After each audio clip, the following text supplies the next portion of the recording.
Go Blue, everybody. Major recruiting news, a 5-star potential commit to Michigan.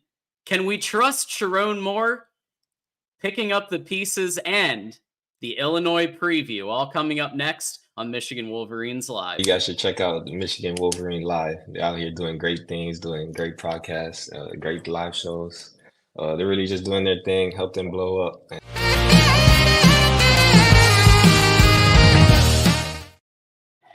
And it's another episode of Michigan Wolverines Live. Don't adjust your TV. I am back from Vegas. That's right, folks. It's episode 170. Thank you all so much for being here. And as always, I want to encourage everybody to go ahead and hit that like button, subscribe, share this with a friend. My name is John Diadamo. I'm going to be your host for the next hour and a half or so. We are broadcasting on YouTube, on Twitch, on X. And if you're on your commute, maybe you can't watch a show live, you need to catch it on your commute going somewhere, you can also catch us on Spotify, Audible, Amazon, and Apple Podcasts. That's right, folks. Very exciting. And also, of course, send us a super chat. We're going to be hot and heavy with the topics tonight, so go ahead and super chat. That's the best way to get your comment, your question read on screen, not just for TJ and me, but also for our special guest who's coming up later. And without further ado, let's bring him on, the man who held down the fort last week while I was off in Vegas doing some business. TJ, appreciate you, and it's good to be back. What up, John? Welcome back, man. We missed you. Glad to have you back piloting the show. I know the fan base missed you as well. We have a show today. Stay tuned to the recruiting segment because we're bringing the heat. We got a lot of good news, and the show's gonna be a good one. We got obviously our guest we'll have on later to discuss Illinois football, but yeah, man, I'm excited for the show. There's a lot I gotta lay out there, and I'm pretty damn excited about it. I'll say that. Absolutely. Some news. And we need some news. We need some good news. We need a light, amazing blue light here at the end of the tunnel. Hey, everybody. We got hi guys from GT. We got Moose. We got Tom. We got Blue Wolverine. We even have Buckeyes. That's right, folks. We got them. We got everybody here. Michigan Wolverines Live. And speaking of the Buckeyes, we want to make sure we're going to ask you the question. What are you doing to beat Ohio State today?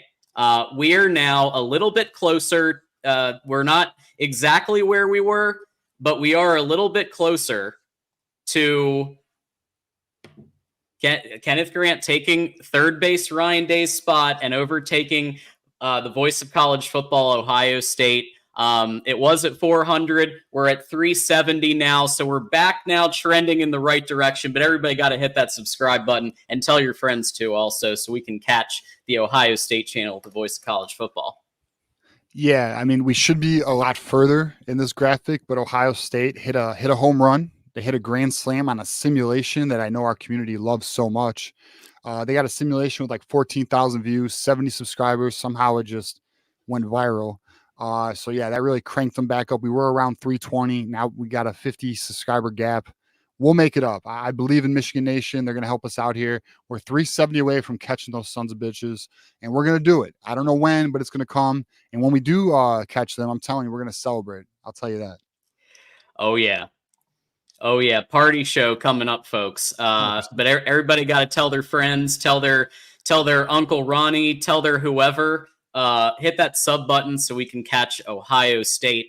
And of course, we do want to give a shout out to the Win Agency, who's actually sponsoring this episode of Michigan Wolverines Live. So just a quick reminder from the Win Agency that Medicare open enrollment begins October 15th. That's today.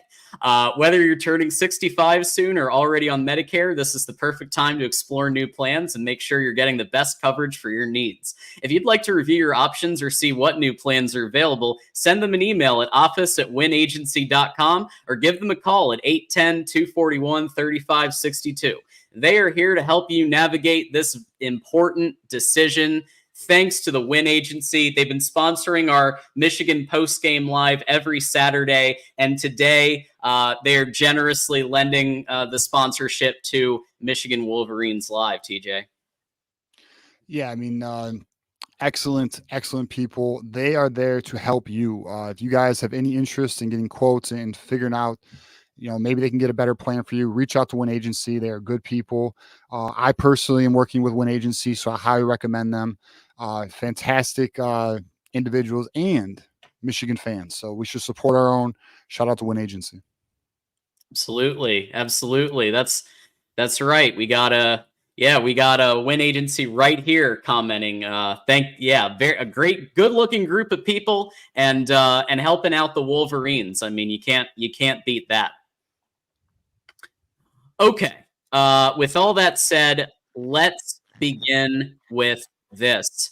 Picking up the pieces. So because I was out last week, TJ, you did a great job on the show. But I do just want to give my 2 cents and our 2 cents and the community's 2 cents as we look to Illinois, and specifically what needs to happen here with Jack Tuttle officially, it seems, QB1.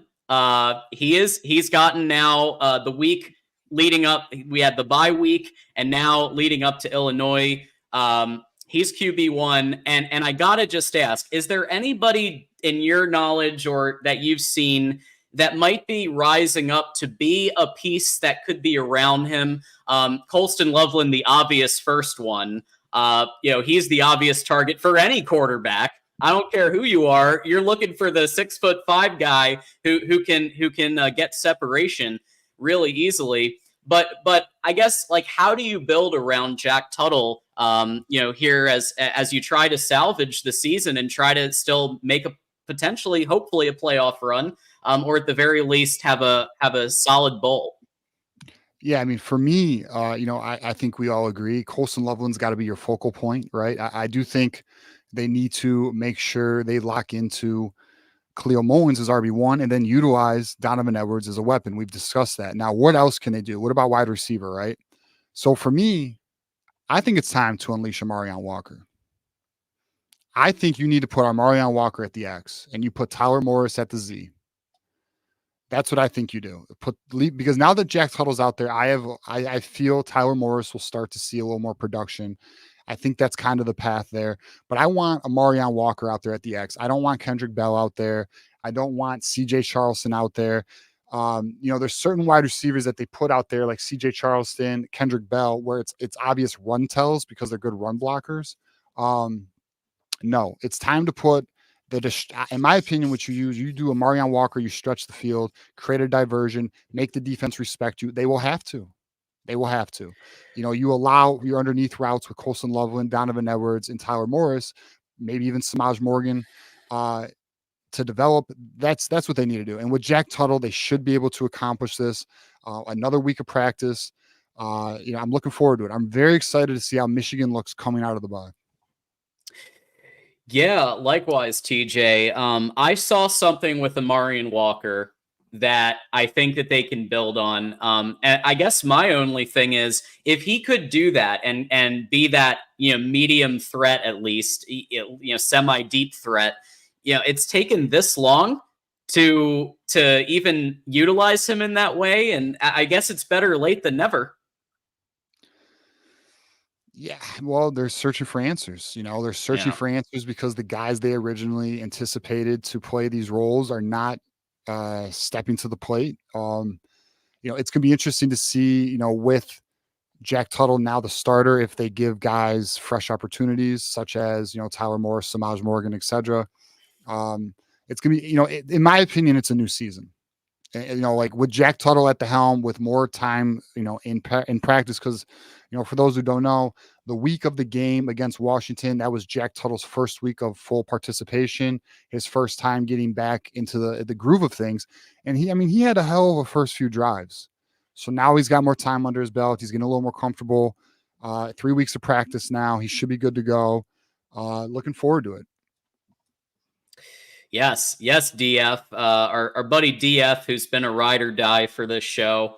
There was a Walker sighting, absolutely, and I don't disagree. I mean, listen, if I think you got to pick the people who are performing the best and who give you an opportunity to pass the ball, because what we didn't have for multiple weeks was any real pass threat, right? Except for the occasional short rollout, like, play action type situation for a couple of yard passing touchdown. That was kind of it, right?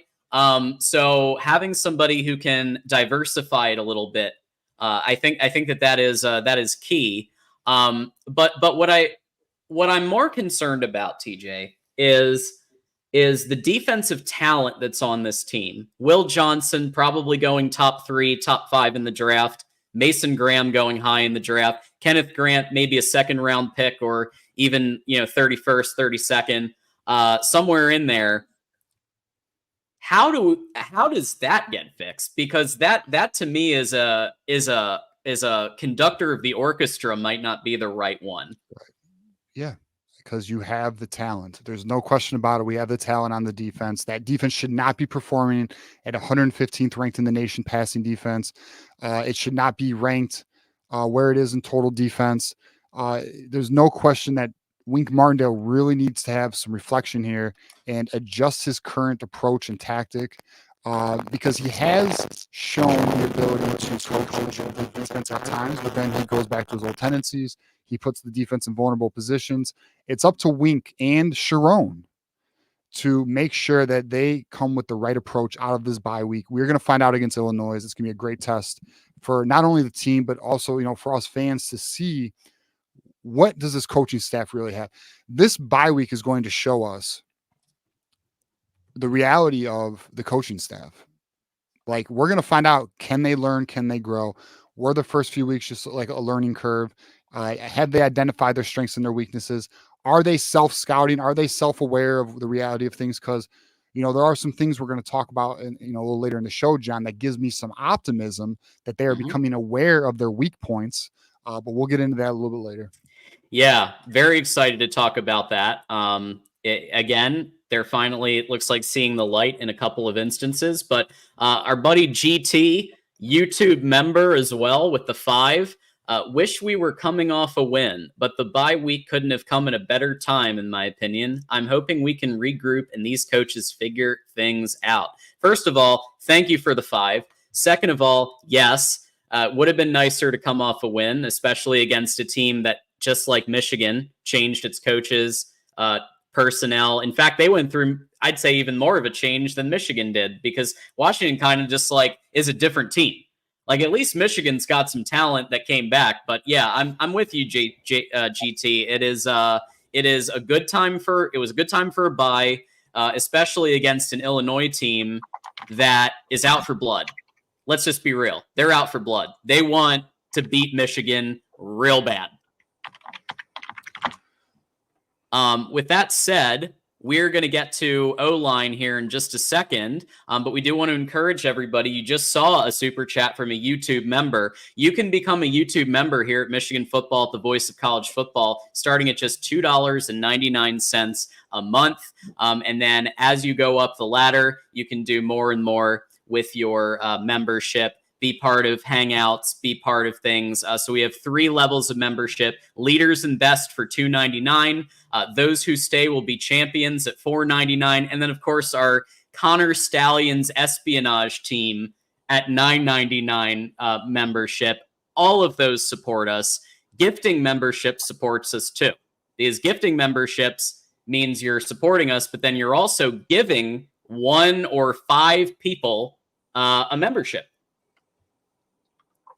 Yeah, definitely. And, to all of our members already, we greatly appreciate you. And for all of our future members, we look forward to having you be a part of the community. I think we have over 80 members at the moment currently. So shout out to them, and, come join Wolverine Nation at Michigan at the Voice of College Football.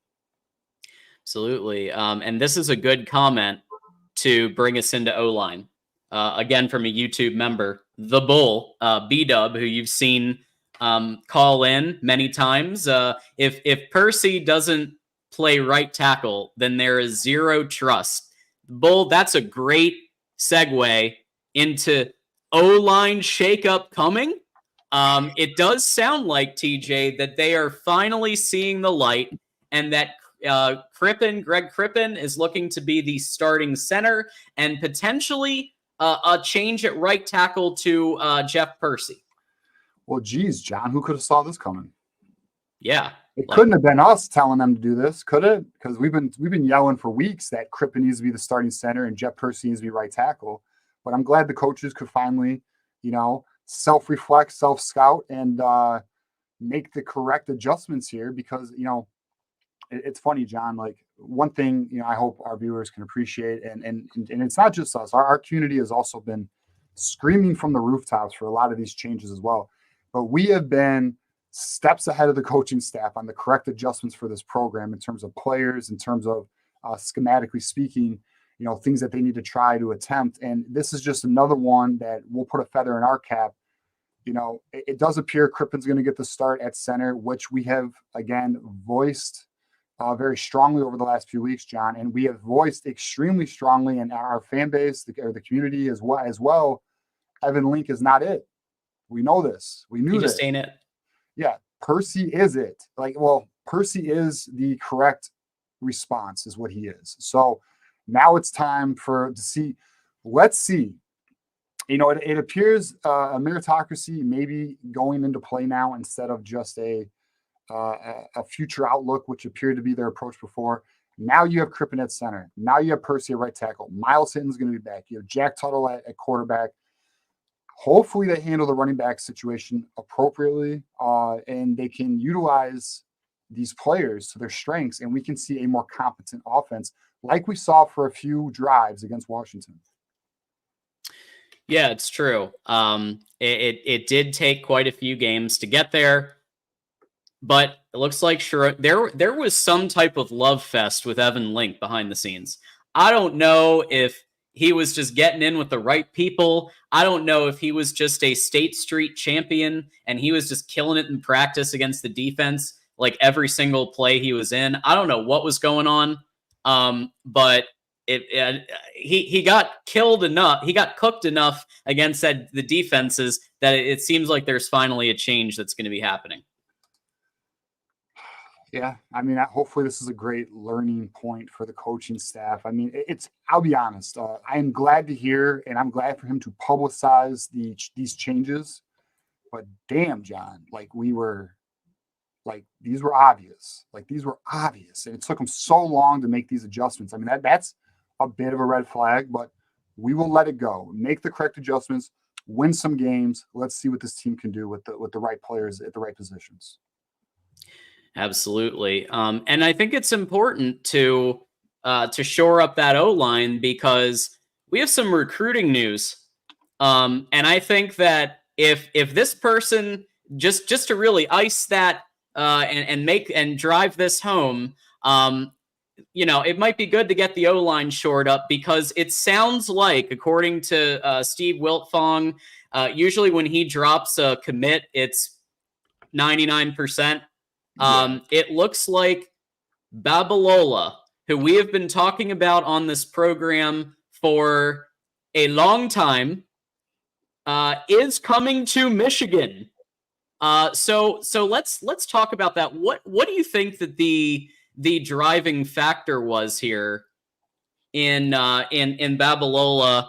It's not 100% yet, but it's as good as. What do you think happened there behind the scenes the last couple of weeks to take him from potentially Auburn, potentially others, all in on Michigan now? Yes. So as we know, this recruitment has been a legitimate battle that Michigan has been in on with Auburn, with Stanford. Auburn came on late, NIL very aggressive. What really helped seal the deal for Michigan, and I guess it's not public, he's not officially committed yet, but I am here to say that I am locking Babalola into Michigan. I think it is quite clear this is going to be happening. Sharon Moore and Grant Newsom stopped by Babalola's game last Thursday. They saw him in person.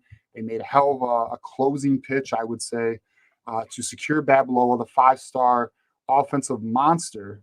And people are asking, well, what's the timeline for this? Well, first let's talk about like how, as you asked, John, why did this occur? How did Michigan gain this pole position at this point in the recruitment? And the reality is this: we know Auburn turned this recruitment into a more of an NIL recruitment than an academic one, like it was previously with Stanford.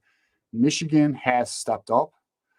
They are doing what they need to do in that space to make themselves obviously the team to beat in this recruitment. And as things are currently looking on October 15th, Babalola is going to be a Michigan Wolverine. He is going to commit within the next 2 weeks. His last game is October 25th. He wants to commit before his season ends.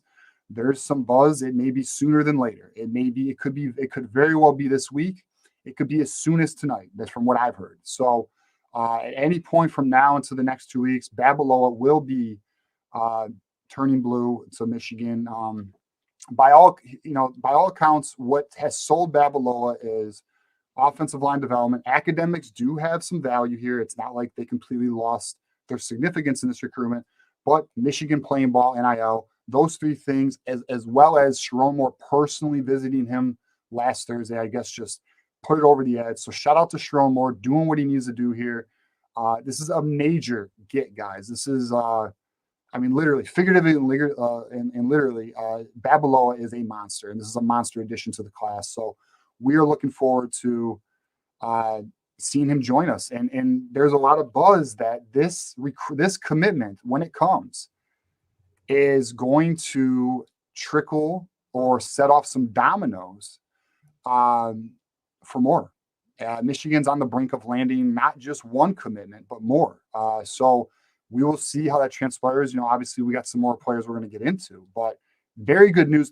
I'll say this, there is a lot of optimism about the approach that Sharon is going to be taking here from this point forward, from not only closing 2025, but 2026, the portal. I have been told, this has been told to me personally, Sharon understands the mission. That's what I've been told. And we're going to find out. And this is a great indicator that things are in the right direction, because this is a major addition to the class. Well, speaking of major additions to the class, somebody who has been in the minds of many the last, year plus, Bryce Underwood. Oh, yeah. So I remember being on the boards and the experts were saying, stop talking about Bryce Underwood. Stop trying to make Bryce Underwood happen. It ain't going to happen. But you got an update. So I'd love to hear kind of what might be happening on the Underwood front. If Portnoy's involved with his $1 to $3 million, talk to me, TJ. Let me know what's going on. Yeah. So Michigan has not stopped recruiting Bryce Underwood. Even though he is committed to LSU, he is still being courted by Michigan. What I have been told is heat is being applied. That is they are applying the heat to the Bryce Underwood recruitment. They're doing what they can to get him to flip to Michigan. Now, will it be successful? To be determined. I'm not guaranteeing or promising anything. I know LSU is putting up, a lot. We've talked about some of the things that Bryce Underwood has been rumored or suspected getting by LSU, but Michigan is apparently stepping up to the plate a little bit here and seeing what they can do. Now, can I confirm Portnoy is involved in that? I don't have that right now, but what I can confirm is that Michigan is applying the heat. They are going to be working very hard on Underwood from now until signing day. So we will see where that goes. I just wanted to bring that to the community because, as we all know, this is a major recruitment. And if they could pull this off, well, I'll tell you what, we may just have to do like a 10-hour show. I'm just kidding. But we may have to do we will definitely be doing a breaking news segment because it'll be a hell of a time for Michigan. And then, to our other commits here, to our other prospects here, John, Jordan Young. This is a player who was off my radar for some time. He had some buzz in April, and then he kind of trended away. He wanted to stay down south, things of that nature. Well, Lamar Morgan visited him during the bye week. Michigan is pushing very hard right now. very hard. He is a top priority. He's going to be visiting October 26th for the Michigan State game. And the competition right now is North Carolina State, who is the favorite, and Clemson. But there is some serious buzz that Michigan might be able to pull this one. And this is one of the ones. This is one of the players here, Jordan Young, who is a top 100 recruit, 4-star nickelback is the position they're recruiting him for. There is some serious buzz that this could be one of those dominoes that may fall after Babalola. So we'll stay true to that. This is another major recruitment for Michigan, especially with the Ivan Taylor situation, which, John, I didn't even have this in my notes, but just to give a quick update on Ivan Taylor visited Alabama. There is a little bit of concern here because he has a wandering eye. He will be visiting for the Michigan State game, so he will be coming back. But Ivan Taylor looks to be a player that Michigan has to work very hard to maintain into the class. But we will see. We will see where that goes. The other player, John, that we're going to hit on here is Alex Graham, defensive back, who is currently committed to Colorado. This is a kid who was at IMG, came back up to Michigan, and I have been on record saying I believe he will be in the class by the time National Signing Day comes. Well, my confidence has only grown in that. I'm feeling very confident this will happen. It appears to be very mutual right now. Alex Graham is playing really good ball right now at the high school level. Michigan's very interested. We will see when this can transpire, but I feel confident that Alex Graham will. The way things seem to be trending at the moment, it appears Alex Graham is looking. It's looking good for Michigan. So we will see. Obviously, things can change at a drop of a dime. But from my understanding, things are looking very good there. Yeah. And I will say about Colorado real quick. I think that if Colorado goes 8-4 or they have a winning season, I could see Deion Sanders deciding I'm going to go to the NFL to coach Shador in the NFL. He has been coaching his kids at every stop along the way. I could see that happening, and then Colorado is headed for 2-10 city, and I don't know if Alex Graham is going to want to put up with that. I think Deion and that whole vibe kind of bought him in, so I could see him being absolutely a flip target, to come over to Michigan especially if Ivan Taylor goes to Bama. Yeah, I mean you kind of there's a theme here. There's going to be a theme here with some of these prospects we're going to talk about. There's a lot of DBs. There's no question that some of these are safety nets in case a player happens to jump. Ivan Taylor being the one that's probably the biggest concern. Not that it's going to happen. I don't want to I'm not pushing fear. There's no indication it's happening, but if there is a player to be mindful of or be aware of, it's Ivan Taylor. Absolutely. So let's get to some more in just a sec. But before we do, Michael Jones has become a Those Who Stay Will Be Champions member here at Michigan Football, the voice of college football. Enjoy your emojis. Hit refresh, and you'll get to see all your emojis. You got a bunch of them. You're going to get a badge. It's great. Everybody, if you can welcome him to the membership with some emojis. Those who stay will be champions. Thanks, Michael. Really appreciate it. Absolutely. Welcome to Wolverine Nation. All right. So apparently we've got some folks from the likes of Oregon and Syracuse and Wisconsin who might be thinking about Michigan as a place to go to Ann Arbor and enjoy some Zingermans and some Ashleys and all of that good stuff. So walk me through some of these and kind of where these might be at this point, TJ. Yeah, so these are major also. There's some very good ones here. Well, the big one, and I think it was Juju commented in the the chat here. He wants to hear about Brandon Finney. Well, my guy, you're in luck. Top 100 corner. Brandon Finney, currently committed to Oregon. Sharon Moore actually visited him on Friday during the bye week. He will take an official visit to Michigan November 23rd. He wants to play closer to home. He does not. He's a Midwest boy. He does not want to play. He does not really want to I'm not gonna say he doesn't want to play at Oregon, but distance is becoming something he's thinking about very seriously. So this is a major recruitment also for Michigan. I like the way it's trending right now. I love that Michigan is going to have the opportunity. And I misspoke. I said he was a Midwest boy. He's from Maryland, so forgive me on that. But he does want to play closer to home, as you can tell. Maryland, Michigan, Maryland, Oregon. There's a difference there. But yeah, so this is one I'm keeping an eye on. This is one that Michigan apparently has made some very good movement here. He's very receptive to Michigan's pitch. So this is a major corner that would be an excellent addition to the class. We'll see if they can do it. This is definitely a player that we will be on top of moving forward. But apparently the distance is a major factor right now. His family, him. So we'll see. They're very receptive to Michigan. I'm excited about it. We'll stay tuned. The next one we were going to hit on, John, is Elijah Dotson. He is actually a Pitt commit. Currently plays at Belleville. Friends with Bryce Underwood. Hey. Okay. Very good friends with Bryce Underwood. There's almost a belief there's some package deal talk going on right now. Now I'm assuming that I'm not. I mean, there's some buzz that there's I'm not assuming that. There is some buzz that that's the case. We'll see. I can't confirm it though. But Michigan right now is keeping the coals hot on Elijah Dotson. To me, this is one of those situations where if the Underwood thing picks up, I could see Elijah Dotson in the class. This is another one where if Ivan Taylor makes a move, I could see Elijah Dotson in the class because it'll open up a spot on the back end. Something to be aware of. He is a 4-star defensive back, currently committed to Pitt. Michigan is being receptive right now. They are talking. We'll see where that one goes.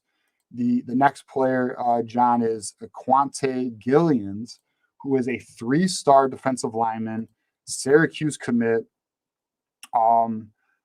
There is buzz. Michigan's in an extremely good spot to flip him right now. It's looking promising. I would say this is also one of the players that you could look for in a Babalola domino effect.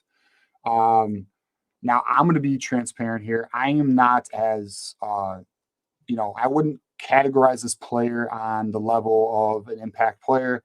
That to me, this is a developmental long-term project. So, obviously a solid, potentially a solid get, but not the splash I know many people are looking for, but just a name to be aware of. And then lastly, and we had, I think it was our boy Burks, who likes to stir up the chat and talk ish about them Detroit sports. Enjoy your L when the Lions play you, Burks. But Nolan Davenport, Wisconsin offensive tackle, not Hardy Watts, but Nolan Davenport. Michigan offered him October 8th. They're looking to flip him to be another offensive tackle in the class. He's a name to know. We will be on top of that one. There is some word that Michigan really likes him. They're very high on him. They think he has a lot of potential. He is a mauler. He's the type of player that pancakes everybody. So something we will definitely stay tapped into. Well, it's very exciting, some of these, and it's good to see that Sharon and company are looking at some of these, especially with some of the uncertainty with some of the class that Michigan already has. It's always good to be looking around. It's good to be seeing what's out there. Steve actually has a really interesting question here with the $5 super chat, YouTube member also. TJ, with Portnoy's money, what do you think is bigger bang for the buck? Getting an experienced QB for 1 year or Underwood for 3 years and he starts now? Yeah, it's a great question. But I think the right approach would be Underwood, because if you get a quarterback for 1 year, you got a 1 year stopgap, maybe 2. With Underwood, you have a 3-year franchise program player. I mean, this is a cornerstone player. It's the type of player that will have. There is talk that he's a generational type player. We hear that word used a lot, but he is extremely talented. I mean, he is arguably the most talented quarterback to come out of Michigan. I don't know. I mean, he's more talented than Dante Moore was. Dante Moore came out 2 years ago. So this kid is, there was belief that if he came out last year, he'd be the number 1 player in the class. That's how good he is. So yeah, it's no question Bryce Underwood. If we were to land him, you would get a true domino effect of position players who want to come to Michigan, wide receivers, running backs, tight ends. Like it would be offensive linemen. Everybody, like Bryce Underwood's the type of player who other players really, even though Brady Hart's going to have a similar impact, but Bryce Underwood, I would say, is like 2 steps above a Brady Hart, in terms of that type of impact. So yeah. Let me ask you this, TJ. What about a Dos Equis go for Dos? And why not get a portal quarterback? Maybe not necessarily a world beater, but somebody like a Jack Tuttle, like a Bowman, Alan Bowman. They had a history of doing that. Maybe he's not QB1, but he's in there to help guide the room. And then you spend your $3 million, you spend your majority there on Underwood because he's the truth. Like he's the JJ of the future if you get him. Well, in my opinion, the the Portnoy money is free money, in my opinion. Like, and what I mean by that is this: you still have a large NIL budget without Portnoy, right? So why not get Underwood, whatever it takes. And then there's no reason you cannot have $500,000 to $1 million portal quarterback, and you can. That's a fair price to get actually a pretty quality starter who can be a 1-year stopgap until Bryce Underwood's ready to take over fully, because it's hard to trust a freshman quarterback, even a player of his caliber. Like that's right. You want to ease them into it. You don't want to just throw them to the lions, but. Yeah, I mean, it's gonna be this off season. John, is gonna be like I have some intel on the approach that's going to be taken that I want to share once we get through all the recruiting stuff. But yeah, I mean, this off season is gonna be major, and Michigan's gonna be it's gonna be a big deciding factor of the trajectory of the program. Well, and we've got some Buckeyes in the chat. Even CJ Stroud, as good as he was, he had a redshirt year. And he sat. So it's even with a player that's that good. Yeah, and I think Underwood's in that caliber, in that class with Stroud. I think he'll turn out that way. You might need to sit and learn a little bit because the college game is, as you know, a little bit different from high school. And really, especially at this level, at Michigan's level, it's definitely up a notch. Michael, these are my favorite types of super chats. Because they don't even need to say anything. They're just giving us money. I mean, that's just great. Thank you so much, Michael. You rock. Go Blue. Yeah, they just want to contribute to the show. We appreciate it. Thank you, Michael. Yeah, it's awesome. So we've got a little time for something different. So apparently there's a basketball target we're looking at. Trey McKinney, 20th in the nation, 5-star composite guard. So walk me through what's going on there on the Dusty May basketball front. So Trey McKinney is a major target, obviously. I mean, this is one of the top players. I don't know where he'd rank all time in Michigan commits, but it's probably top 5. If it's not top 5, it's like top 8. He is going to be making a decision November 9th, and as it stands right now, Michigan is looking like the leader for this recruitment. There is some positive buzz out of Ann Arbor that Trey McKinney is blue. That's kind of the word right now. Dusty May had an interesting quote pretty recently about how he made sure to gather all the NIL funds necessary to recruit this year, and then once he gathered the NIL funds from the donors, he went on the nationwide tour and all that. He said then he started recruiting, because if you don't do that, then you can't land these fish. Well, this is one of those fish. This is the Dusty May effect here. I feel pretty good about it right now, but the thing about the NIL era, all it takes is a phone call, right? So we will see. So we have to wait till November 9th, and we will find out what happens here. But this is all right. So Trey McKinney, the basketball player, he's a combo guard, 6'4", 205, #1 player in the state of Michigan. Extremely good shooter, excellent form, appears to be a true difference maker, will likely play his freshman year. That's how good he is. This would be a nice addition, especially to the way Dusty May likes to play offense, because Dusty May likes to have more than one point guard. This is a combo guard. This would be an excellent addition to the Dusty May vision. So I am excited about this. I actually think he's a very sound player looking at his highlights. So we'll see if Dusty can pull it off. As it stands right now, things are trending very well. Well, yeah, I'm impressed. I mean, I definitely will admit my basketball knowledge isn't my football knowledge, but I will say I'm impressed by what I'm seeing with Dusty May so far. What he's done at a much lower level program was very impressive. Now he's at Michigan, and he seems to be cooking on the recruiting front and bringing in some really strong talent. When everybody said, "Oh, this could be a basement year," this could be a complete and total gut job rebuild, it might not quite be that bad with the level of talent that they're bringing in. No, I mean, there is a belief nationally that Michigan's going to contend for a Big Ten title this year. So, we'll find out, what Dusty May's first.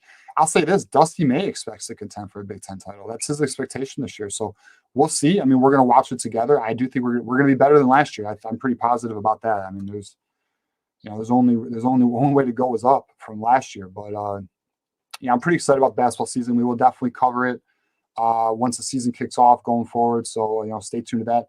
John, one player we did not cover in the recruiting segment that I want to hit on is Michigan commit Julius Holly. He visited Alabama over the weekend. I just want to let everybody know that Michigan feels good about him still remaining in the class. It does not seem as though, as it stands right now, that Alabama is going to be pulling him away. So good for Michigan. He does seem solid to the class. Yeah, that's major news. And yeah, Alabama's seems like they're busting out some green incentives for players to come check them out. But maybe not be working as much as they thought. And if you read the price, what it takes to win, you'll read a story about Kalen DeBoer's recruiting prowess with Julian Sayin, and it's a great read. Get some popcorn and check that one out. Michael with dropping another 5 just cause vibes. I appreciate you. Go Blue. Before we get to our Illinois preview, and we've got our Illinois expert waiting in the wings here, we do want to thank the Win Agency one more time for obviously sponsoring our Saturday postgame, but today as well. So is your health coverage about as accurate as a Michigan quarterback? Open enrollment for health insurance begins November 1st, and we at the Win Agency would love the opportunity to make sure that your 2025 health plan is exactly what you and your family need. Visit our website at winagency.com or give us a call for more information. Thanks, Win Agency. You guys rock. Go Blue. And they're here not just for Michigan fans. They're here for everybody. Your rival, it doesn't matter. If you need recovery from last year's season, they'll help you out. So there you go there. And thanks again to Win Agency. And with all that said, it is another away game here. So Michigan is going to Illinois to kind of have a little bit of a rematch, this time at Memorial Stadium. Revenge game for Brett.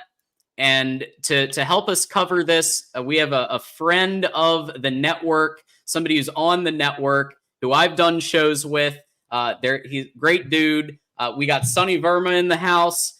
Sonny, thanks for coming back. Thanks for coming here. How you doing, man? I'm doing fantastic, John. TJ, nice to meet you. I'm a big fan of your guys' show. I'm jealous of that audience you guys have it on a night in, night out basis, and you deserve it. You guys do fantastic content, and I'm really happy for all your guys' success. Wow. Thank you, Sonny. Yeah, and it's nice to meet you too, man. I've heard, so for those that don't know, me and Sonny have actually not met yet, which is crazy because, our paths have actually crossed a lot. Yeah. Like I hear Sonny's always like 2 steps behind me, but we've never really crossed paths now. So it's an honor, man. I appreciate it. Looking forward to having this segment with you. Likewise. Well, like I just said, Sonny, it is, this one worries me a bit. I was there 2 years ago. I was there in the stands. It was negative 10-degree wind chill, which, you know, we love at Michigan, right? Got all bundled up, got the hot cocoa, maybe a little something extra in the hot cocoa, right? And then you watch that last second kick. Well, now Brett has a chance and Illinois has a chance to answer that back. And they are going to be motivated as hell to do it. Michigan is 1.5-point favorites according to CBS. It's at 3:30 p.m. Eastern on CBS and Paramount Plus, so that's a thing. But Sonny, as the guest, I always go with you first. What is kind of your initial reaction to the matchup here? What do you think about Michigan being ever so slightly favored, despite it being at your house at Memorial? Well, I mean, it's going to be a fun game. You know, a lot of Illinois focused their season almost around this game, just in the sense it's the 100-year anniversary of Memorial Stadium. We're wearing the Red Grange jerseys. For those of you unfamiliar, I think it was 1924 or something like that. Red Grange, Michigan at that point hadn't lost a game in 2 years, and Red Grange in the first half scored 4 touchdowns in 12 minutes, and Michigan hadn't given up 4 touchdowns in the year, like in the entire year up until that point, or something like that. So it was it catapulted Red Grange to, you know, ultimately become essentially the father of the NFL and, you know, one of the all-time greats on the college football scene. And Champaign, it's going to be riveting. It would have been riveting if Illinois wasn't 5-1. You know, if it was just Illinois was coming in at 3-2, which, you know, a lot of us may have predicted or something like that. It still would have been a very big game. But the fact that Illinois had the season that they have, and, you know, Michigan's Michigan, you know, the national champion, and, you know, CBS is putting this game on national TV for a very big audience. I can't wait. You know, like you mentioned, you know, the game 2 years ago, and talk about, you know, putting something else in your hot chocolate. A lot of Illinois fans think the referees had something extra in their hot chocolate with some of the calls right before that game-winning field goal. But certified ball knowers. But we can't wait. You know, I think it's going to be a good one. I'm optimistic. One of my bold predictions before the season started, I think I made 5 in my preview episode of Locked On Illini, which, by the way, if there's any Illini fans in here, I do Illini content every single day for Locked On Illini, and that includes weekends. I try to do about a half hour. Please find me on YouTube there. But one of my bold predictions was that I thought Illinois would come in and surprise the world and beat the defending national champions at home. My reasoning at that point was I knew we wouldn't be favored by any stretch, but just because of what I just described, you know, we've been circling this game for a while now. Brett's been circling this game for a while now after what happened a couple of years ago. And with the show that they're going to put on in Champaign, it's not technically the homecoming, but it's the homecoming game for Illinois, essentially. I think it's going to be a good one, and I'm looking forward to Saturday. Yep. Check out, by the way, the links are right there. Go ahead and give Sonny a sub and give Sonny a follow. Moose put the links in the chat as well. TJ, what's your first thought of this matchup? Michigan better do something about Luke Altmaier, because our pass defense ranked 115th in the nation is going to get chewed up if they don't get it figured out. He's having a crazy good year. 14 touchdowns, 1 interception, 67% completion, 1,400 yards. And he has a pretty damn good wide receiver in Pat Bryant. So, you know, in my opinion, one of the keys to the game, we'll get to keys of games and prediction, all that, but one of the keys for sure is limit this passing attack. You know, they really need to figure out a way to do that. Now, I'm going to be honest, Sonny, and I'm sure you know, you've looked at the numbers. Our pass defense is atrocious right now. It's 115th in the nation. So, yeah. You know, we're hoping out of the bye some corrections and adjustments have been made. You know, what is your thoughts, Sonny, on this Illinois' offense versus Michigan defense game within the game? So a lot of Illinois fans, understandably, after that second half debacle against Purdue, are just jumping in groves off the bandwagon. And, you know, everyone's saying, you know, hammer Michigan, you know, -1.5, -3, I think is actually what it was this morning. I love the opposite. Like, you know, granted, I don't think you'd have to be too concerned, because just like our offensive game is your guys' defensive weakness, it's the same in reverse. We're having a lot of trouble stopping the run. And, I have to tell you guys that that's something that Michigan does really, really well. But you name Pat Bryant. Pat Bryant is one of the breakout stars of the Big Ten Conference this year. Luke Altmaier, I was one of the few guys high on Luke Altmaier last year. I feel like the national narrative was written on him when he had that awful first half against Penn State, throwing those 4 interceptions. But in his last 6 starts, he had 10 touchdowns and 3 interceptions, right? And you mentioned right now he's up to 14-1 this year. So you're talking about 24 touchdowns to 4 interceptions in his last, 10 starts, whatnot. It's like he's making the right decisions, and he's confident. And I can't say this enough. Anytime you have a good quarterback who believes in his talents, like that can win you any game against essentially anybody. Michigan's going to be a very tough task. The best defense we're going to be facing, but we faced a very good defense just 3 weeks ago in Penn State, and it was a game that Penn State had circled. Like James Franklin had an unofficial whiteout for that game. They really made a big deal out of that game, and I think Penn State at the time was ranked number 8. Illinois came in and with 2 minutes left in that game was only down 14-7. We were in it. Ultimately it didn't work out in our favor, but it makes me more confident that, Brett has coached this team up, which he has. Something I like to mention to the viewers of Locked On Illini, a lot of people in here might not know. Illinois, according to 24/7, is ranked number 18 when it comes to the talent rankings. Like literally dead last when it comes to the high school talent, 4 stars, 3 stars, dead last. And yet Brett Bielema right now has us 5-1 with our only loss coming to at Penn State. And again, it's a game that was within 1 score with 2 minutes left. So it's a long way of answering your question. Pat Bryant, you named, but we also have 4 other really good wide receivers. And that's why we've kind of been really good. Zachary Franklin has had the best wide receiver stats of anybody in college football coming into this year. He's had history in the past with Barry Lenny Jr. when they were together at UTSA. But then we even have younger guys like Colin Dixon, Malik Elzy, all stepping up. And that's kind of what made Luke Altmaier look so good this year. Like he knows and he trusts that he's got, 3-4 guys he can throw the ball to, and they're going to come down with it. Yeah, I will say this. I watched the game against Nebraska. 4 touchdowns for Luke Altmaier in that game, including the game winner to Pat Bryant. Really, really impressive because that's a Nebraska team. This isn't your Scott Frost Nebraska team, right? This is a Nebraska team with a legitimate quarterback, albeit a freshman legitimate quarterback who made a couple of freshman mistakes, but still a really talented quarterback. And the fact that you were able to win that game, I think that spoke volumes for where you guys are at. I will also point out the super chat, C4 Collect $5 here about what do you think of the receivers from Illinois? We just talked about a couple of them. But here's something I want to ask you about. I expect even with Will Johnson, they will test us with trick plays. Sonny, what's your take on like the impact Will Johnson will bring and how he can lock down some of the field at times and kind of give you some additional things to think about?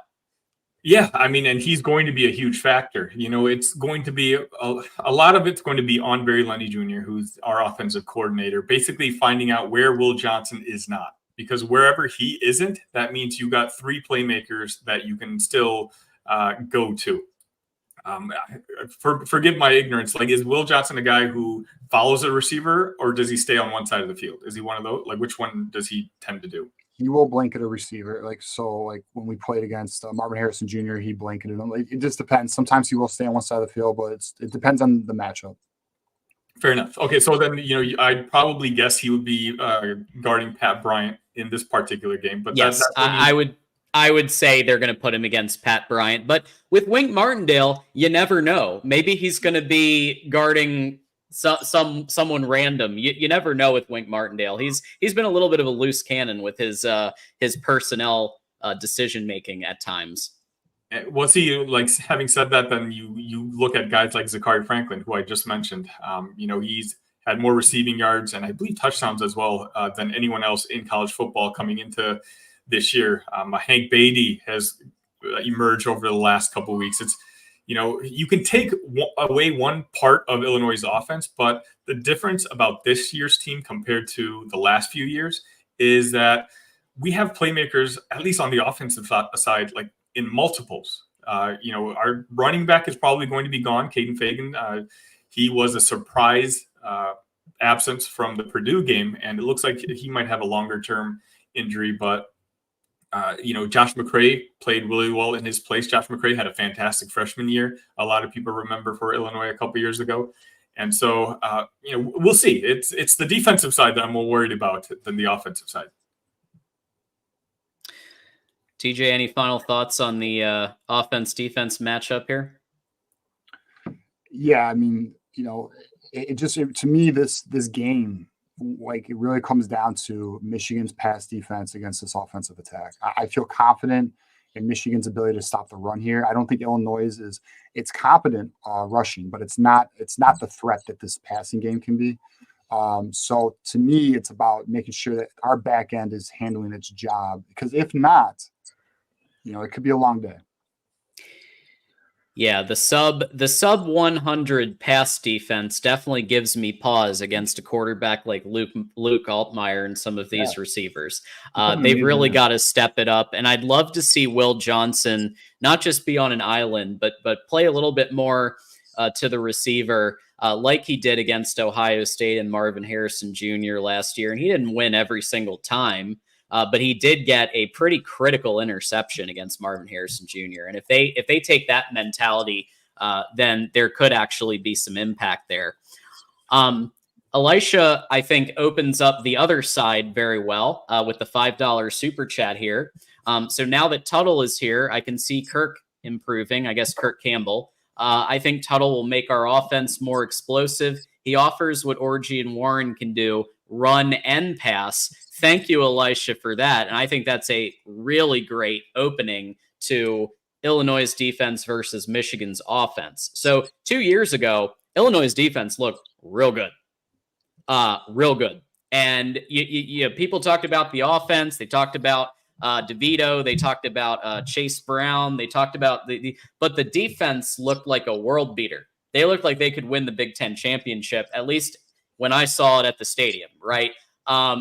Where do you think it's at this year against Michigan's offense, which I think shaky is being generous with how it's looked this season so far? What's kind of your take on this part of the ball here? I mean, it's greatly improved, in particular from last year. You referenced the team 2 years ago. That team, as good as it was, it lost 3 guys to the NFL in the top 70 picks, right? And Illinois isn't Michigan. We don't have 4 stars waiting in the wings. It takes time. We're a developmental program, and we had a first-time defensive coordinator. Obviously, Ryan Walters was our DC 2 years ago. He took the job at Purdue. Aaron Henry came in last year, and quite honestly, he struggled to the point where a lot of people this offseason were wondering if he was cut out for the job and whether he was it wouldn't be a hot seat, but I would consider he had a pretty warm seat. But the defense has shown up. Now, having said that, we just had literally our worst half of the entire college football season, where we gave up like 43 points, I think, to Purdue. 49 points to Purdue. But I try to make it very clear that it was one half. A lot of people who didn't watch the game, which I understand. If you're not a fan of Illinois or Purdue, it's probably on a 3rd or 4th TV. But at halftime, even that game was 24-3, and Illinois got the ball in the 3rd quarter, and they kicked a field goal. It was 27-3. Ryan Brown had 9 yards passing in that first half. So it's not like it was a defensive clown show the entire game. And for me, I'd feel better about that. Had the defense been getting ripped up for 4 quarters, I would be like, okay, did somebody find something? But a couple plays happened in the 3rd quarter, a strip sack fumble, and then a defense a guy in the secondary who just stumbled and fell, which led to a touchdown. And then, it's college football. Momentum shifts. That just tends to happen. But one of the reasons that did happen is we were without our best guy in the secondary so far this year, Xavier Scott. He hadn't played. And he was leading the NCAA in interceptions through the first few weeks of the season with some really big and important turnovers. And the guy who had taken his place, Tyler Strain, he got hurt halfway through the game as well. So we were pretty depleted in that second half. From what I know, Xavier Scott should be back, which is a huge relief. Not that Michigan has much an arm, an offensive attack that you're necessarily worried about in the air, but still you want your playmakers to be playing, because regardless of whether Michigan is struggling or not, it's still Michigan. And the 12 guys that you're going to line up are probably going to be more talented than the 12 guys that line up opposite of them. But the running game has been an issue for us. It's been an issue all year long. Kansas ran against us. Nebraska ran against us. They succeeded. And for some reason in the second half, they just stopped. The one team that's continued to really just rack up yards on the ground against Illinois was Penn State. And of course, when you have two stud running backs like they do, they're the one team that just continued. The game plan was run, run, run. And Illinois right now, ironically, because this is a Brett Bielema team, isn't really built like the prototypical Brett Bielema team. This is a team right now, I'm sure we're going to talk about the keys to the game. Illinois needs to get out early, and they need to get a lead early to basically force Michigan's hand into trying to be a little bit more aggressive and not be able to, milk the clock to shorten the game. So, but if Michigan scores early and, their defense is able to kind of go straight after Luke Altmaier and force Luke Altmaier into bad throws, then we're going to have a repeat of that Penn State game where, despite our offense being as successful as it is, like we had 7 points that entire game. So it's not like we can't be stopped. Yeah, for sure. For me, there's no question that Illinois' their run defense is going to be, for them, like Sonny mentioned earlier in the show, that's going to be the critical factor for them. Are they going to be able to limit Michigan's attack? That's going to be a big decider for them. And we will talk about, keys to the game. This will be one of them. Passing, even passing, I would say Illinois' defense has, taken a step back from previous years. Would you say that's fair to say, Sonny? From 2 years ago, yeah. From last year, it's a step up. Okay. But last year, I mean, you're talking about one of the worst defenses in the country last year, so that doesn't take much. Because right now you're ranked 12th in the Big Ten total defense. Your rushing defense is 15th. Mm-hmm. Your passing defense is about 11. Mm-hmm. And if you look the year before, you're talking about 15 and 60. Yeah, it was pretty bad a couple years ago. Well, we all have our up and down years. I would say this one, jury's still out, but maybe not as much up as 23 for sure. A couple of super chats I want to hit real quick. Elisha with the 2 random but stallions told Will Howard to slide. Hilarious. Blue Wolverine with the 5 YouTube member. Hit the blue emoji, everybody. I am fine with Tuttle, but for the love of all things Michigan, please scheme for him and not Orgy. I'm with you. And I think that is a very important component to the offense versus defense matchup. Jack Tuttle actually has doubled or approximately doubled. So Michigan was at no points and 2.9 yards per play with Alex Orgy at quarterback in the Washington game. Then Jack Tuttle comes in and scores 17 points and 5.2 yards per play. Still not world beating, but significantly better than Alex Orgy. And I just think, to be honest, I was a defender of Alex Orgy. I think it was more a scheme fit than anything. I just think Jack Tuttle, this thing was designed for Jack Tuttle. The insiders said it was going to be Jack Tuttle. Jack Tuttle got injured.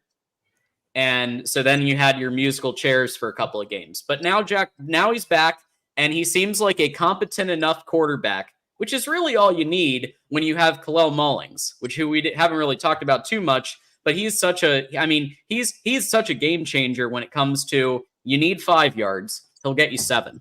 You need 1 yard, he'll get you 2. He's that person who's going to move the pile. So absolutely, I think scheming for him is kind of what Kirk Campbell wanted to do all along. Yeah, I would say, I wouldn't be concerned about the scheme being for Jack Tuttle. I think Ballas was right about what Michigan was trying to do with Tuttle heading into fall camp. I think the offense was actually designed for Jack Tuttle. And I think what they tried to do was make the players adjust to the scheme instead of adjusting the scheme to the players.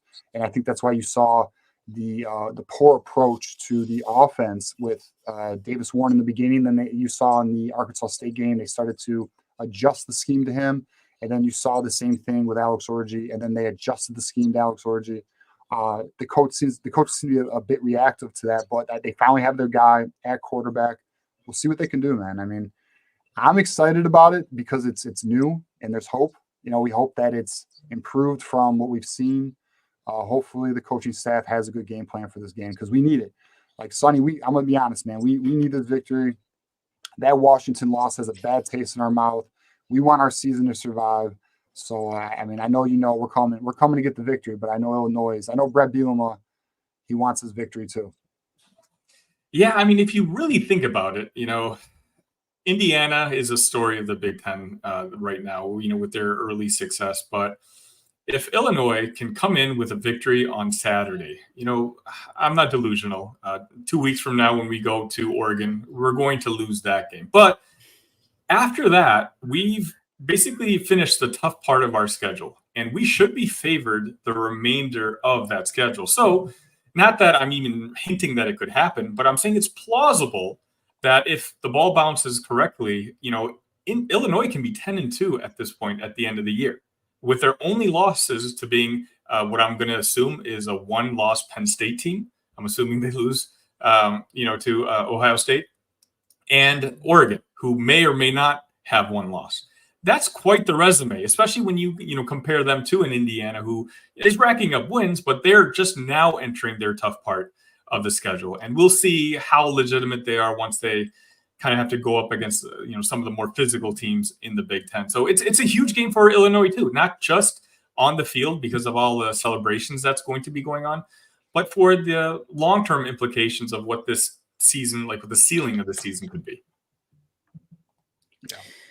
Yeah, a couple showing some appreciation for Oregon, and I just want to say quack quack after that masterful performance, and great job Dan Lanning with the big galaxy-brained 12 men on the field maneuver. Great job.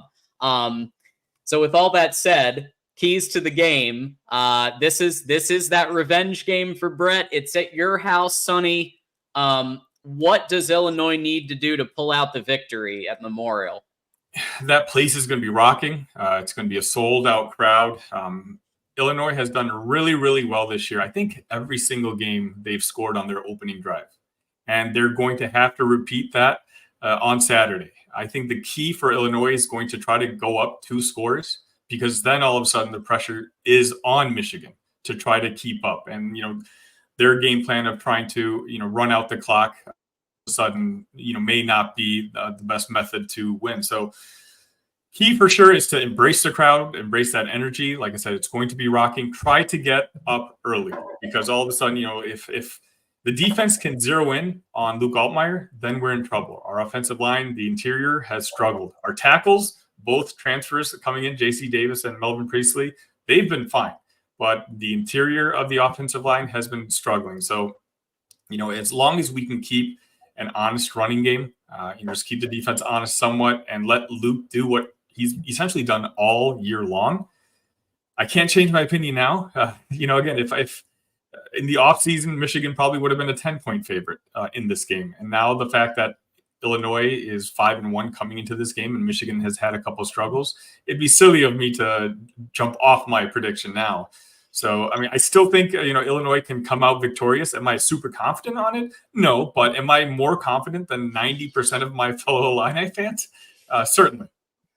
Okay. Interesting. So you would say that, the Illini fans are not. You would say the confidence isn't high. Oh, they're off. Really? My post game for that Purdue game was like the Titanic was sinking. Really? There's a lot of just falling, but again, it's I think it's because that's what we're used to, right? Yeah. It's Illinois. We're not exactly, even 2 years ago, the program we're talking, that team, which in my opinion had the best defense in the country that year, we were 7-1 going into that Michigan game. Yeah. We ended that season 8-5. So there's a lot of Illinois fans who are just waiting for the same thing to happen this year. My only argument to that is in years past, including that year, games like Saturday would have ended up with a loss. It happened last year. We lost an 18-point lead to Wisconsin. We lost a last minute to Northwestern. Winning any of those games would have made us bowl eligible last year. But now in year 4, Brett Bielema, he's always talked about, and he's been saying this for the last 2-3 years, ever since he took over the job at Illinois. He's like, I've got to get this program from fearing the end of the game, saying, how are we going to blow it, to be like, hey, we're fine. Watch us win it. And this year, he did it against Kansas. Nebraska was also an overtime victory in Lincoln. And obviously, having that dreadful second half where everything that could go wrong went wrong against Purdue, but still coming back and winning. And keep in mind, Purdue had taken the lead 43-40 with 50 seconds left. So we had the ball back. Again, Luke found, I believe it was Pat Bryant and Hank Beatty, got us in the field goal range. We tied it when in overtime, Illinois scores first. Purdue comes back, goes for 2 for the win. And with the way our defense has been playing the entire second half, I thought I had a sinking feeling in my stomach. But they made the right play call. They were able to sack Brown and come away with the victory, which again would not have happened in years past. Yeah. TJ, what would you say your keys are? Yeah, so my keys to the game are we got to establish the run. This is a weak point to Illinois' defense, their team as a whole. We have to do that. I think we can. I think Khalil Mullins is gonna have a good day, especially with the change with Crippen and Percy at right tackle. Miles Hinton's going to be back. This, in my opinion, this is Michigan's best offensive line unit. I think we're going to see that Saturday. I'm looking forward to that. The other key is we got to protect Tuttle. Please protect Tuttle. Allow Tuttle to go through his progressions. I do believe if you allow Tuttle to go through his progressions, he will be able to drive the field, and we should be able to score and capitalize on our drives as well as sustain our drives. So please protect Tuttle. And then the last thing is we have got to get pressure on Luke Allmeyer. If we can get pressure on him, make him uncomfortable, then that should help the back end of the defense. And I feel very good. I would feel very good about Michigan if we were able to accomplish those 2 things.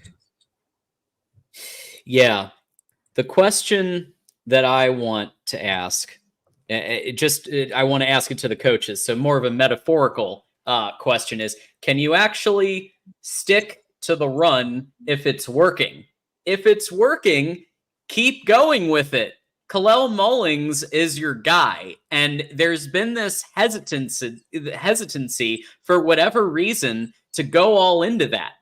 Yeah. For whatever reason, you see drives with him in there, and he does very well. And then let's put Donovan Edwards in, because you got to make him happy too, right? So we can give everybody a participation trophy. But in the reality is, if you run Khalil and you run him in different ways, not just like straight up the A gap, but he can do that. And you combine that with some Donovan, and you could have them both in there, and you don't know which way it's going. I also think Wink Martindale needs to be smarter about how he deploys. I don't want to see Mason Graham, Kenneth Grant rotated out with second string people in critical moments. When I saw that against Washington, I literally was banging my head on the table and got a little dizzy there for a second, because I'm like, what the hell is that? You have a critical situation and you're going to put the second string in. Not only that, but yeah, Will Johnson at times has just been on an island. They haven't been putting him in man to the level that they did last year, when that's really his strength. Because if he's in man, he's going to get you. A lot of receivers can't handle it, and he'll pick you off. And so I think Michigan needs to kind of get right and remember 2023 and remember you pound the rock if it's working. Smash. Everybody can hit the smash emoji if you want, because that's the mentality, right? The key for Illinois, I think, is Wink Martindale's having a bad day like he's had a lot of games, and he does the same stupid things that he's been doing the last couple of games and rotating people too soon and some of the bad schematic decisions.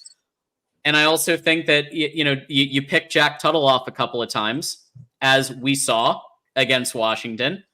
And Luke Altmaier has himself a 4-touchdown day with Michigan's 111th or 15th, whatever it is, ranked pass defense in the country. So there's keys for both sides. And I think that if I had to boil it down to one sentence, it's whoever plays their best style of their football going to win the game. That's what I would say with that. And with that, it's prediction time. Sonny, it sounded like you're pretty high on the Illini, and you might be predicting a victory. So let's hear it. Prediction. Who do you think's going to win, and what do you think the score might be? Again, I'm not going to say high on the Illini. I just feel like I would be betraying my viewers if all of a sudden I changed my bold prediction from the off season. So I'm going to stick with that. I'm going to say 24-13. And basically, I know we don't normally give up 24 points, or you guys don't give up 24 points, but it's more of a force you guys to try to make plays at the end of the game. Xavier Scott, who hopefully is playing, makes one of his, maybe we get a pick six or at least an interception that gets us close to, your territory, and we get a cheap touchdown at the end to kind of make the score bigger than what the game's really going to be.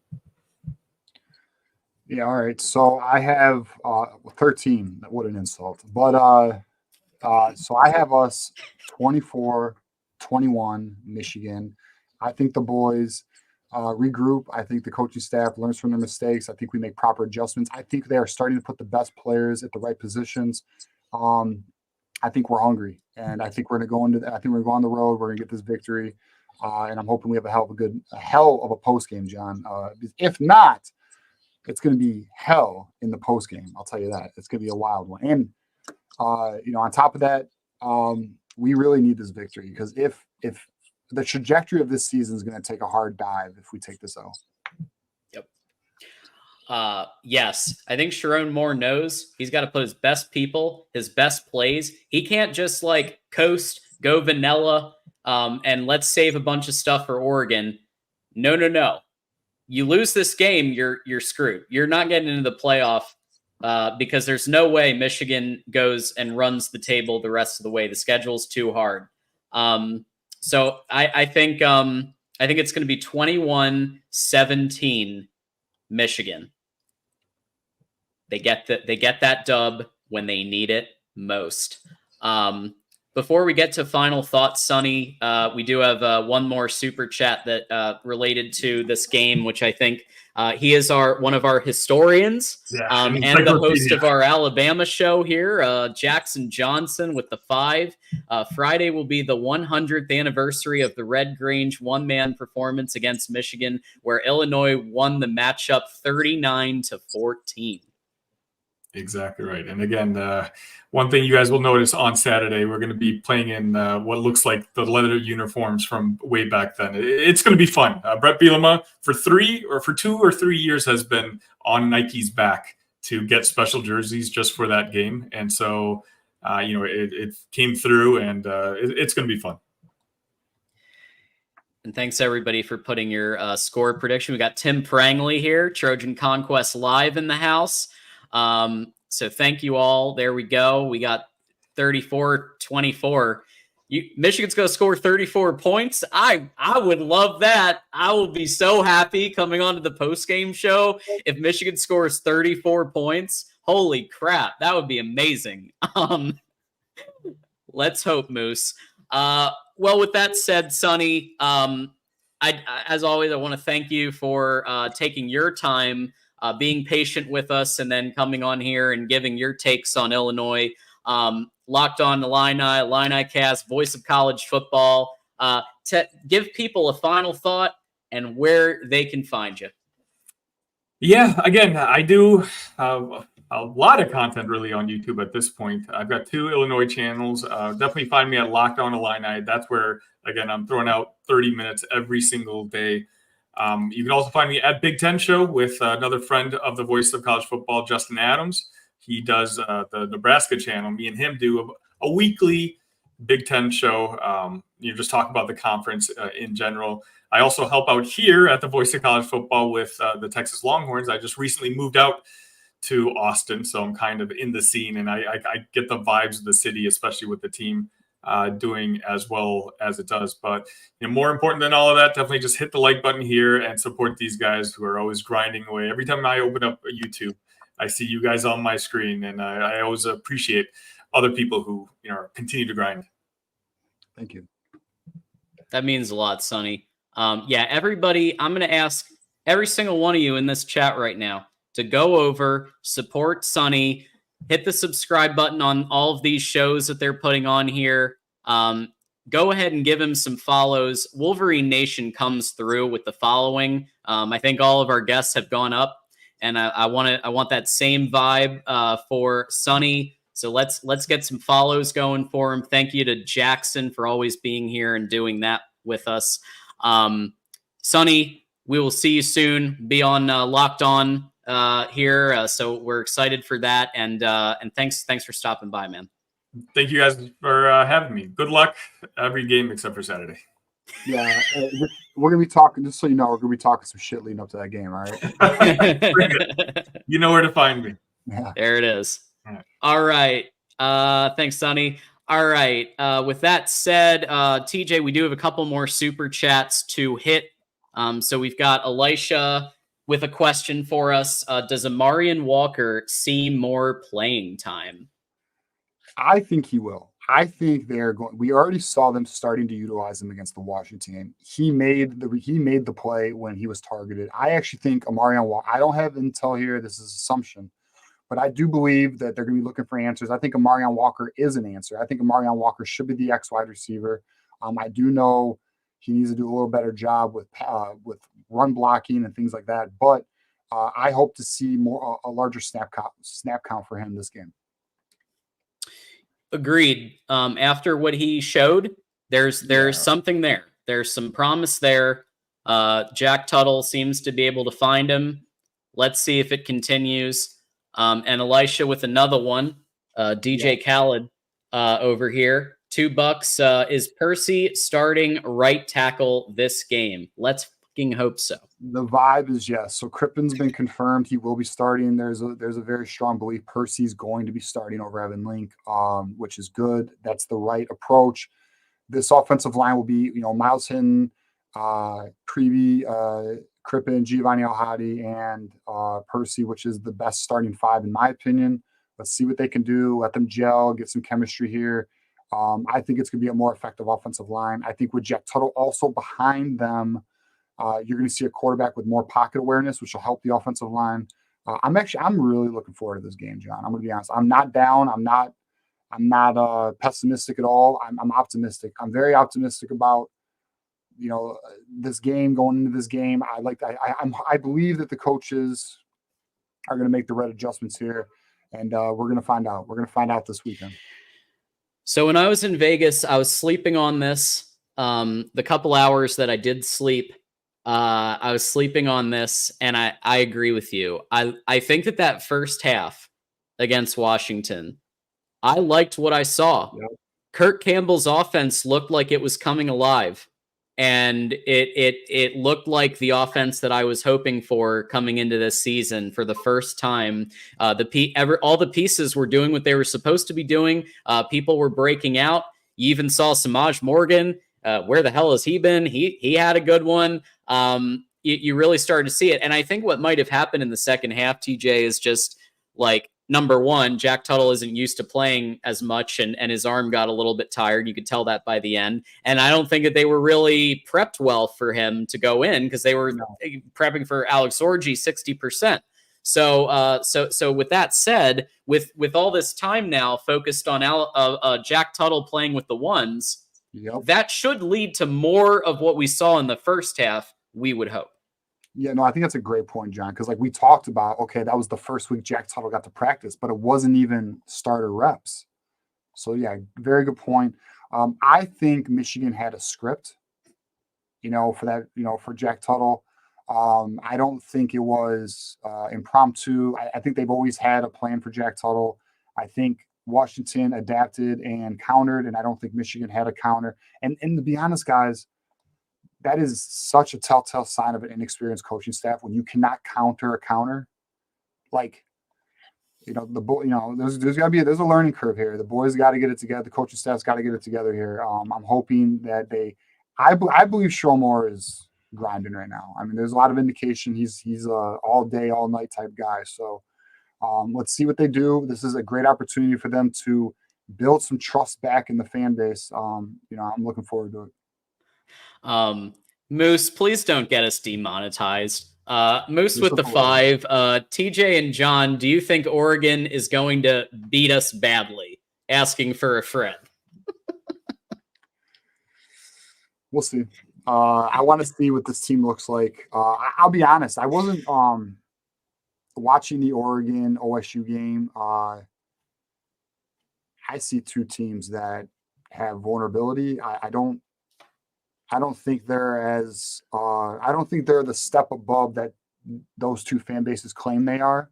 Now, don't be wrong, it was a good game, and as it stands right now in the current college football, I guess climate of Alabama looking like garbage right now, and Georgia effing around. Right, I mean they are two of the top teams, but like it's a weird year for college football, man. I don't think anyone looks absolutely insane. I think Texas looks the best right now.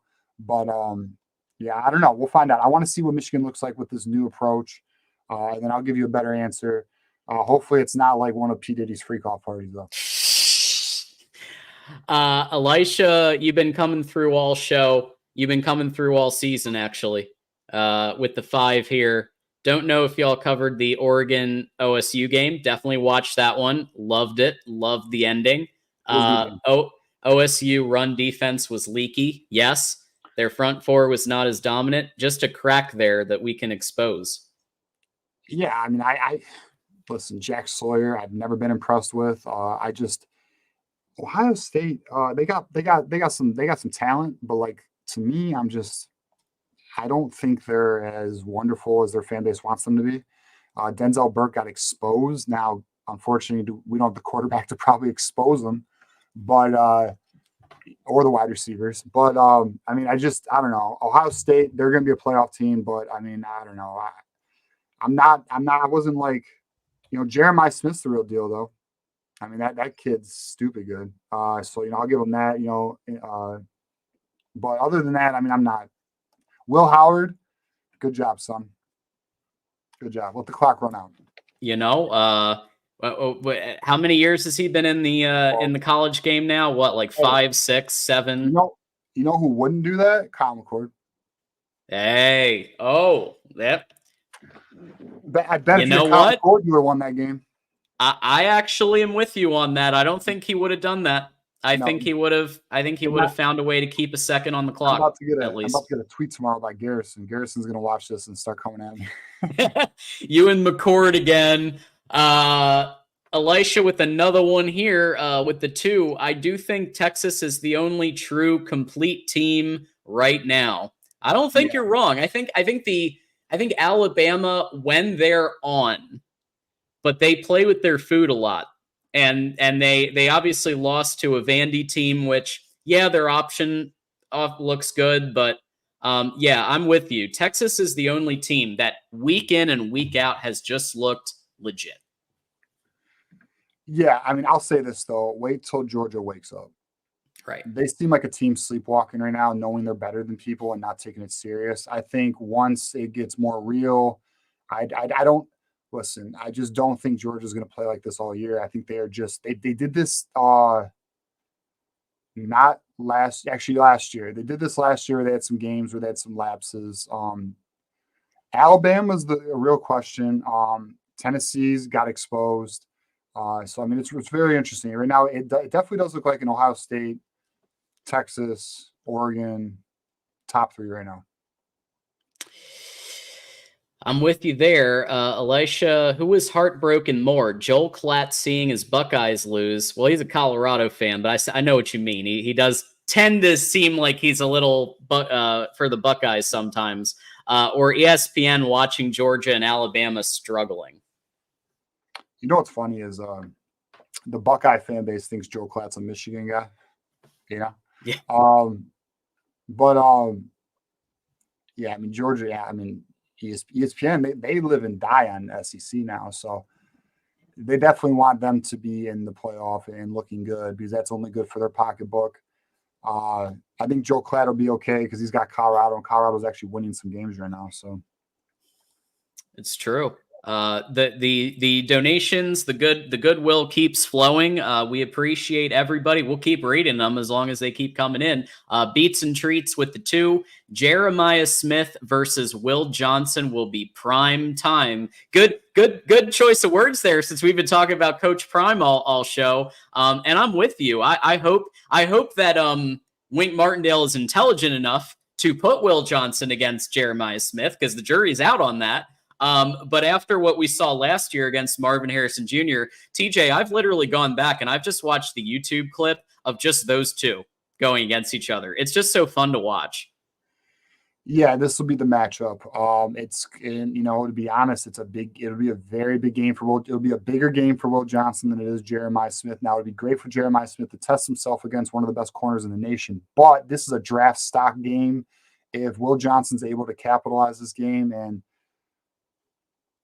shut down Jeremiah Smith, lock him down, Garrison gave me shit for my Marvin Harrison comment the other day. Yeah, if he can do some work on Jeremiah Smith, that'll secure him in the top 10 for sure. And with that said, we do appreciate everybody. We do want to remind everybody that every morning you get your pot of coffee, you get your bacon and eggs or whatever, and you watch the college football show with Mark Rogers Monday through Wednesday at 10 a.m. Eastern, Thursday and Friday p.m. Breaking news is that this Friday I will be hosting the Voice of the College Football Show with Mark Rogers. He is going out of town, so you'll see some of your favorite other hosts take some of those slots while Mark is out of town. Coming up Thursday night, of course, you'll see TJ at the Michigan Wolverines Call-In Show live. So let us know what we've got cooking for Thursday night. So Thursday, it'll be me. So my guest had to cancel for Thursday. So right now it is me. I may find somebody within the next 48 hours, but if not, no big deal. We got a big game. Looking forward to talking with the viewers and chatting it up and, discussing. We didn't talk about it, John. I meant to say it. There's some optimism behind the scenes of Michigan right now for the outlook of recruiting. And I kind of mentioned it, but they appear to be getting their shit together in terms of financially. So let's hope that continues. So that's something we could talk about Thursday. Looking forward to it. And yeah, man, we'll have another good one.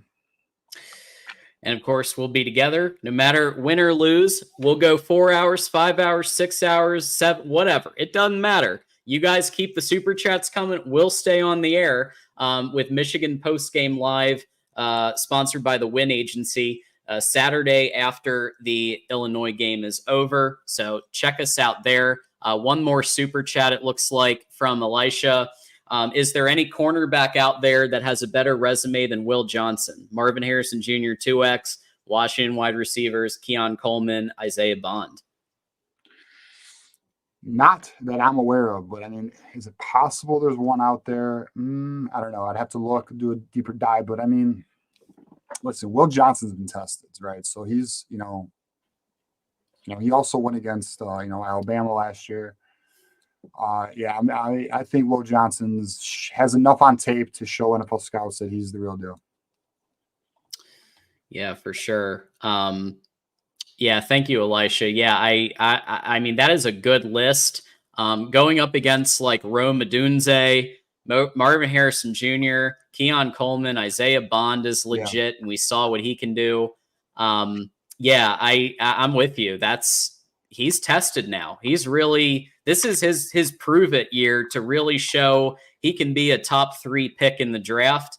And if he wins some of these matchups the rest of the year, especially the one against Jeremiah Smith, he could be looking at a very, very high pick in the draft and a lot of bonus money coming his way.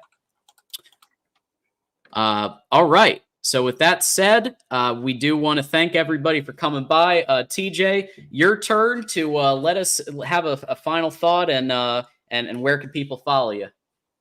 Yep. You can give me a follow at TJ_Ronin on Twitter. That's where I'm at. You can get me there.